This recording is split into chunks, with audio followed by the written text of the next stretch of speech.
जहां भी मेरी नजर पहुंच रही है लोग ही लोग नजर आ रहे हैं। ऐसा लग रहा है जैसे मानो केसरिया समंदर।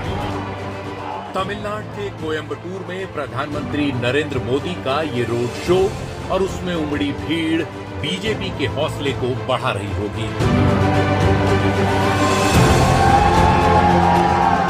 आखिर बीजेपी ने 400 पार का जो सपना एनडीए के लिए देखा है, उसमें 39 सीटों वाले तमिलनाडु का साथ नहीं मिला तो लक्ष्य मुश्किल हो सकता है। अब तमिलनाडु ये डिसाइड कर चुका है कि 19 अप्रैल को एक एक वोट बीजेपी को जाएगा, एनडीए को जाएगा। अब तमिलनाडु ये डिसाइड कर चुका है, अब की बार 400 पार, अब की बार 400 तमिलनाडु में बीजेपी इस वक्त चुनावी लिहाज से 0 सन्नाटा है, लेकिन प्रधानमंत्री मोदी ने इस लोकसभा चुनाव में तमिलनाडु पर सबसे ज्यादा जोर दिया है। 2024 का आगाज ही दक्षिण भारतीय राज्यों में प्रधानमंत्री मोदी के दौरे से शुरू हुआ। अभी 5 दिन के दक्षिण भारत दौरे पर प्रधानमंत्री आए थे और इसमें तमिलनाडु के कोयंबटूर में उनका रोड शो हुआ, जहां हिंदू धर्म का सवाल उठाकर उन्होंने कांग्रेस और डीएमके को घेरने की कोशिश की।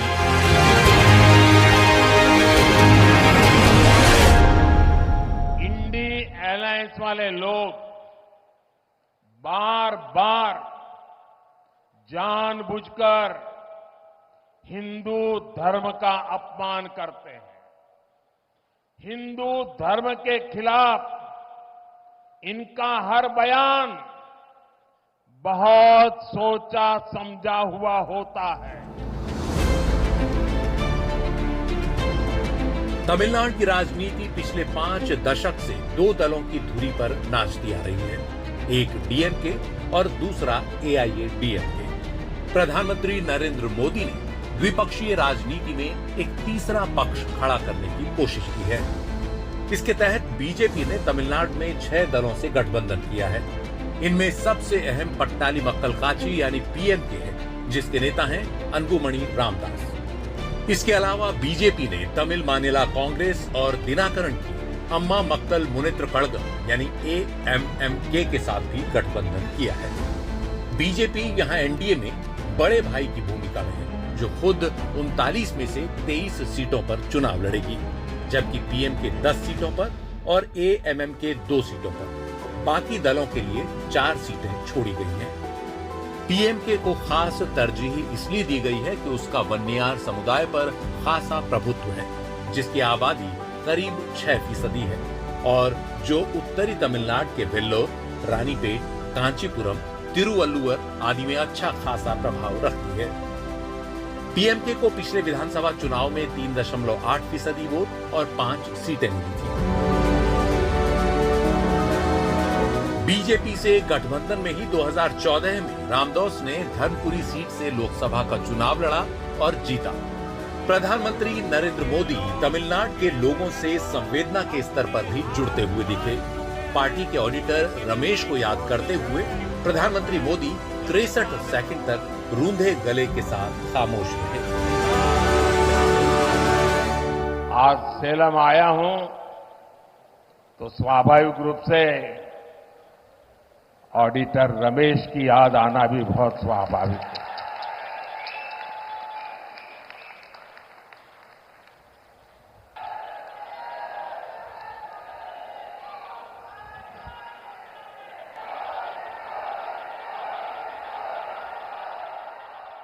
दुर्भाग्य से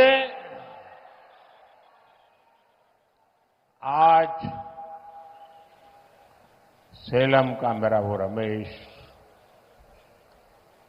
हमारे बीच नहीं। बीजेपी नए सहयोगियों के जरिए उत्तर तमिलनाडु में अपने लिए जगह बनाना चाहती है। 2014 में बीजेपी ने तमिलनाडु में 5.5% वोटों के साथ एक सीट जीती थी, जबकि 2019 में 3.66% वोट तो हासिल किए, लेकिन सीट एक भी नहीं मिली। अब एक तो दक्षिण विजय और दूसरे 400 पार का लक्ष्य, इसने बीजेपी को तमिलनाडु पर ज्यादा जोर देने के लिए मजबूर कर दिया है।